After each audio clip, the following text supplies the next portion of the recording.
Hi friends, അസ്സലാമലൈക്കും. എല്ലാവർക്കും Noora's YouTube ചാനലിലേക്ക് സ്വാഗതം. ഇന്നിവിടെ നമ്മളൊരു സ്ലീവിൻ്റെ മോഡലാണ് ചെയ്യുന്നത്. ഇത് എങ്ങനെ നമുക്ക് ചെയ്തെടുക്കാമെന്ന് നോക്കാം. അതിന് വേണ്ടിയിട്ട് ഞാനിവിടെ ഒരു സ്ലീവ് കട്ട് ചെയ്തെടുത്തിട്ടുണ്ട്. ഈ സ്ലീവിന് 14.5 ഇഞ്ച് ലെങ്ത് ഉണ്ട്.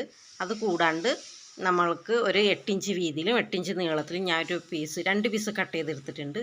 ആ 8 ഇഞ്ച് വീതി നീളമുള്ള പീസ് ഒപ്പം മടക്കുമ്പോൾ 4 ഇഞ്ച് നമുക്ക് കിട്ടും.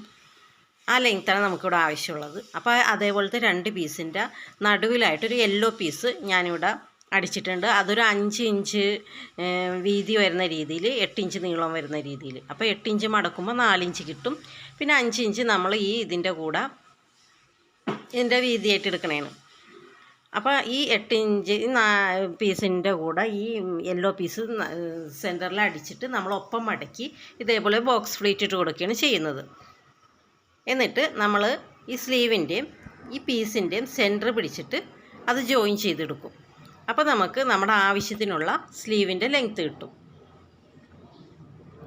അപ്പോൾ നമുക്ക് ഇത് ഇവിടെ ഇങ്ങനെ സ്ലീവിന് നീളം കിട്ടാത്ത മെറ്റീരിയലാണെങ്കിൽ നമുക്കിതുപോലെ ചെയ്യാം. പിന്നെ ഇതൊരു മോഡലായിട്ട് നമുക്കിത് ചെയ്യാം. നല്ല സിമ്പിളായിട്ട് ചെയ്തെടുക്കാൻ പറ്റിയ മോഡലാണ്. നല്ല ഭംഗിയുമാണ് ഇട്ട് കഴിഞ്ഞാൽ. അപ്പം ഞാനിത് തമ്മിൽ ജോയിൻ്റ് ചെയ്തെടുത്തിട്ടുണ്ട്. ഇനി നമുക്ക് ഇതിന് ഒരു പൈപ്പിംഗ് പോലെ കൊടുക്കണം. അതിന് വേണ്ടിയിട്ട് ഒരു 1.25 2 ഇഞ്ച് വീതി വരുന്ന ഒരു ക്രോസ് പീസ് എടുത്തിട്ടുണ്ട്. അത് നമ്മൾ ഒപ്പം മടക്കി വച്ചിട്ട് അരികത്ത് കൂടെ അടിച്ചെടുക്കണം. നമുക്ക് 1/2 ഇഞ്ച് വീതി വരുന്ന രീതിയിലാണ് ഇത് പിടിപ്പിക്കേണ്ടത്. അപ്പോൾ ഇത് മടക്കി വരുമ്പോൾ ഒരു ഇഞ്ചിൻ്റെ അടുത്ത് ഇത് കിട്ടും. നമുക്ക് ഇതൊപ്പം വെച്ച് തയ്ച്ചിട്ട് ഇത് ഈ സ്ലീവിൻ്റെ മീതെ ഇത് വെച്ച് അടിക്കുകയാണ് ചെയ്യുന്നത്. എന്നിട്ട് ബാക്കിയുള്ള തയ്യൽ തുമ്പ് നമുക്ക് കട്ട് ചെയ്ത് മാറ്റാം. ഇപ്പം ഞാനിത് ഒപ്പം വെച്ച് അടിച്ചെടുത്തിട്ടുണ്ട്. ഇനി നമുക്ക് ഈ സ്ലീവിൻ്റെ ഈ ജോയിൻറ്റ് വരുന്ന ആ ഭാഗമില്ലേ, അവിടെ ജോയിൻറ്റ് കാണാത്ത രീതിയിൽ നമ്മളിത് സ്റ്റിച്ച് ചെയ്ത് കൊടുക്കണം. ഇതേപോലെ വെച്ച് അടിച്ചിട്ട് നമ്മളിത് മുകളിലേക്ക് പതിച്ച് വെച്ച് അടിക്കുകയാണ് ചെയ്യുന്നത്. അപ്പോൾ ആ ജോയിൻറ്റിൻ്റെ തൊട്ട് താഴെ വെച്ച് ഇതൊരു 1/2 ഇഞ്ച് കിട്ടത്തക്ക രീതിയിൽ നമുക്കിത് സ്റ്റിച്ച് ചെയ്തെടുക്കാം.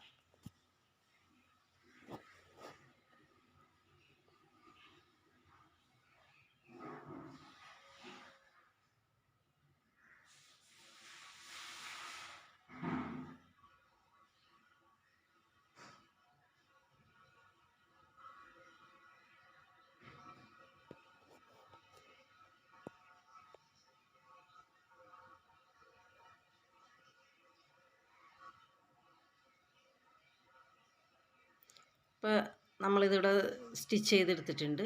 ഇനി നമുക്ക് തയ്യൽ തുമ്പ് കഴിഞ്ഞിട്ട് ആവശ്യമുള്ള തയ്യൽ തുമ്പ് കഴിഞ്ഞിട്ട് ബാക്കിയുള്ളത് നമുക്ക് കട്ട് ചെയ്ത് മാറ്റാം. അങ്ങനെ ആകുമ്പോൾ നമ്മൾ പതിച്ചടിക്കുമ്പോൾ ആ തയ്യൽ തുമ്പ് പുറത്തേക്ക് കാണൂല. ഇതിപ്പോൾ ഇങ്ങനെ തന്നെ വെച്ചടിച്ചാൽ തയ്യൽ തുമ്പ് കൂടുതലുള്ളതുകൊണ്ട് അത് തള്ളി നിൽക്കും. അപ്പോൾ അത് ആ വൃത്തികൾ മാറ്റാൻ നമ്മൾ ഈ കൂടുതലുള്ള തയ്യൽ തുമ്പ് നമുക്ക് കട്ട് ചെയ്ത് മാറ്റാം. ഇങ്ങനെ കട്ട് ചെയ്യുമ്പോൾ സ്ലീവുമ കട്ട് ചെയ്യാണ്ട് ശ്രദ്ധിക്കണം കേട്ടോ, അല്ലെങ്കിൽ അത് അവിടെ കത്രയപ്പാട് വീഴും, ശ്രദ്ധിക്കണം. ഇനി നമുക്ക് ഇതേപോലെ പതിച്ച് വെച്ച് അടിക്കുകയാണ് ചെയ്യുന്നത്. ഇപ്പോൾ നമ്മുടെ ആ ജോയിൻറ്റ് കാണയില്ല. ഇത് മുകളിലേക്ക് വെച്ച് പതിച്ച് വെച്ച് അടിച്ച് കഴിയുമ്പോൾ നല്ല ഭംഗിയുള്ള സ്ലീവ് നമുക്ക് ഇവിടെ കിട്ടും. താഴെ നല്ലൊരു ഫ്ലീറ്റ് പോലെ അത് കിടക്കുകയും ചെയ്യും. ഇട്ട് കഴിയുമ്പോൾ നല്ല ഭംഗിയാണ് കാണാൻ. സിമ്പിളായിട്ട് തന്നെ നമുക്കിത് തയ്ച്ചെടുക്കാം. ഇത് കുർത്തിക്കും ചുരിദാറിനും എല്ലാം നമുക്കിത് ഉപയോഗിക്കാം. ഇതാണ് നമ്മുടെ ഇന്നത്തെ സ്ലീവ്. സ്ലീവ് എല്ലാവർക്കും സിമ്പിളായിട്ട് തന്നെ എളുപ്പത്തിൽ തന്നെ തയ്ച്ചെടുക്കാൻ പറ്റും. എല്ലാവർക്കും ഇത് ഇഷ്ടമായെന്ന് കരുതുന്നു. എല്ലാവരും ഇതേപോലെ സ്ലീവ് ചെയ്ത് നോക്കണം. എന്നിട്ട് ലൈക്ക് ചെയ്യണം, ഷെയർ ചെയ്യണം, സബ്സ്ക്രൈബ് ചെയ്യണം.